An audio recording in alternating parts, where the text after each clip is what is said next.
A primavera está a chegar e com ela novos ritmos de leitura. Leia artigos de opinião e receba acesso antecipado a todos os episódios de Podcast Plus. Acompanhe a atualidade ao minuto. Assine hoje o Observador com até 58% de desconto e habilite-se a ganhar uma tote bag e um voucher da Livraria Almedina. Tudo em observador.pt.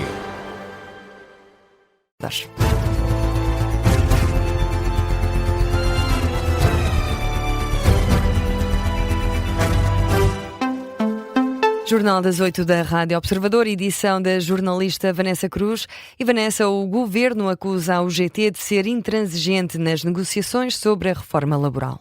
E a UGT recusa a acusação feita pelo Governo e pelos patrões. Tanto o Governo como as confederações patronais responsabilizaram diretamente a UGT pelo falhanço deste processo, que chegou hoje ao fim sem consenso, como noticiou o Observador.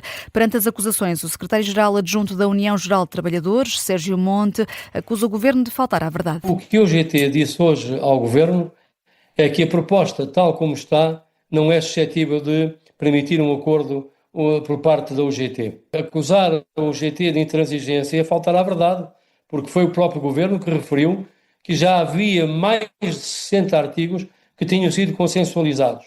É facto que, naquilo que diz respeito às chamadas traves mestras, esta expressão, eu permito usá-la, é uma expressão do Governo, essas de facto não foram mexidas. Críticas ao Governo e em resposta ao Presidente da Confederação Empresarial de Portugal, que responsabiliza a UGT pela falta de acordo, Sérgio Monte diz que a CIP apresentou propostas que não permitem consensos, essas sim intransigentes. Retorquindo ao Sr. Presidente da CIP, dizer que à última hora, à 25ª hora, a CIP apresentou uma proposta que também, de tão maximalista que era, não permitiu, nem permitia consensos. Sérgio Monte, da UGT, acrescenta que para a Central Sindical as negociações não estão encerradas e que a decisão cabe ao Governo. Foram declarações na RTP Notícias.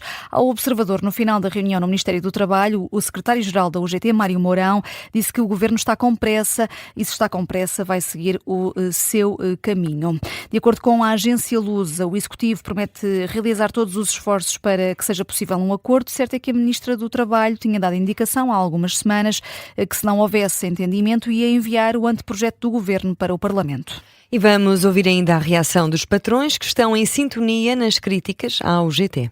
É o caso do Presidente da Confederação do Turismo de Portugal, Francisco Calheiros, diz que não houve vontade política da Central Sindical em chegar a um acordo. Há 3 semanas que nós temos reuniões diárias e, portanto, chega a uma altura em que temos que saber que há condições para assinar ou não. Da parte do UGT não houve, eu acho que não é por razões técnicas, insisto, acho que é por razões políticas. A questão é esta, quer dizer, houve por parte do Governo e da Ministra do Trabalho muita cedência, por parte das entidades empregadoras igual. Da parte da UGT não houve praticamente nenhuma cedência. A Confederação do Turismo de Portugal não revelou que cedências foram essas. O Presidente da Confederação do Comércio de Portugal, a CCP, João Vieira Lopes, também diz que a UGT fechou a porta a um acordo. Na mesma linha, a CIP, a Confederação Empresarial de Portugal, diz que o Governo e patrões forçaram a UGT a assumir neste encontro o que queria e mesmo com os empregadores a abdicarem de quase todos os pontos, perceberam que o acordo não seria assinado pela Central Sindical. A versão da UGT, como ouvimos, Rita, é outra. E falta ouvir a Ministra do Trabalho, de viva voz. Para já, o que dizem os partidos, Vanessa? O PS considera mau sinal que não exista acordo sobre uma matéria tão estruturante como esta do Código de Trabalho, mas no explicador da tarde política da Rádio Observador, o deputado socialista Paulo Lopes Silva avisa que são necessárias mudanças para que este diploma receba luz verde. Há um conjunto de matérias que de facto era importante resolver e que não vemos até agora que seja esse o objetivo fundamental. E, portanto, eu acho que é importante que o Governo prossiga esse diálogo e, naturalmente, o Partido Socialista tem que estar disponível para esse diálogo desse ponto de vista, mas se for para atingir estes objetivos e não outros.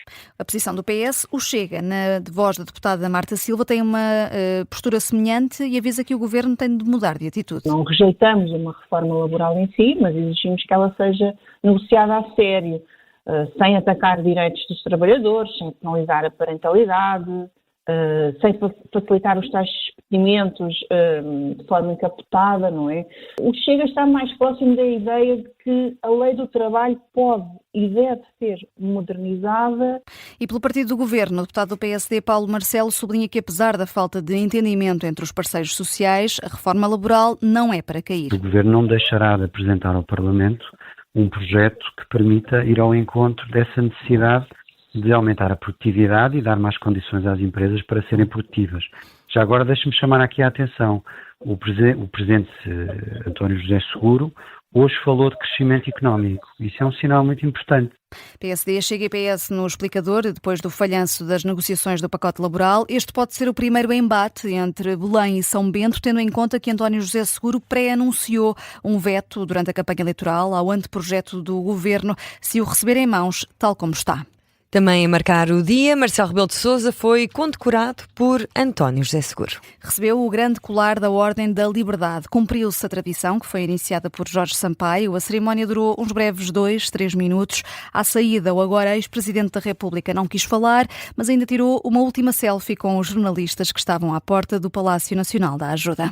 Entretanto, Marcelo Rebelo de Sousa marca a esta hora presença no velório de Nuno Moraes Sarmento, na Basílica da Estrela, em Lisboa. O antigo ministro e antigo dirigente do PSD morreu no sábado, aos 65 anos. O agora ex-presidente da República, Marcelo Rebelo de Sousa, quebrou a promessa de não falar aos jornalistas para destacar as qualidades intelectuais de Nuno Moraes Sarmento. Era superiormente inteligente, era superiormente brilhante, era superiormente competente para os lugares todos que fez.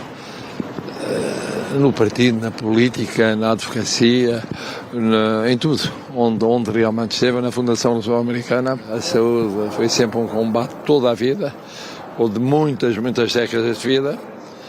Combateu e várias vezes ganhou, e depois, no momento último, não ganhou, mas deixa um vazio enorme em todos nós. Marcelo Rebelo de Sousa, o social-democrata, no velório de outro social-democrata, Moraes Sarmento. O novo presidente António José Seguro passou a tarde numa conversa com jovens neste primeiro dia de presidência. Foi um encontro, Rita, com 52 jovens promissores, um por cada ano de democracia, numa universidade em Lisboa, o ISCSP. Partilharam com o Presidente da República a visão que têm sobre vários temas, por exemplo, a igualdade de género, a inteligência artificial ou a reforma da saúde. E no final, António José Seguro garantiu que esta iniciativa é para repetir. E agora, com 7 minutos para lá das 8, que outras notícias estão a marcar esta hora? Apesar de assinalar que a guerra está praticamente concluída, Donald Trump refere que está a planear controlar o Estreito de Hormuz. O presidente norte-americano anunciou uma conferência de imprensa para abordar a situação no Médio Oriente quando forem 9h30 da noite em Lisboa.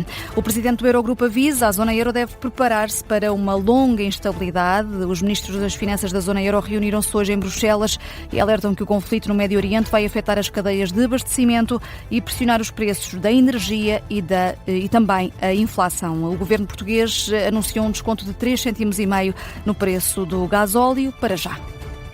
E é o ponto final no Jornal das 8, edição de Vanessa Cruz.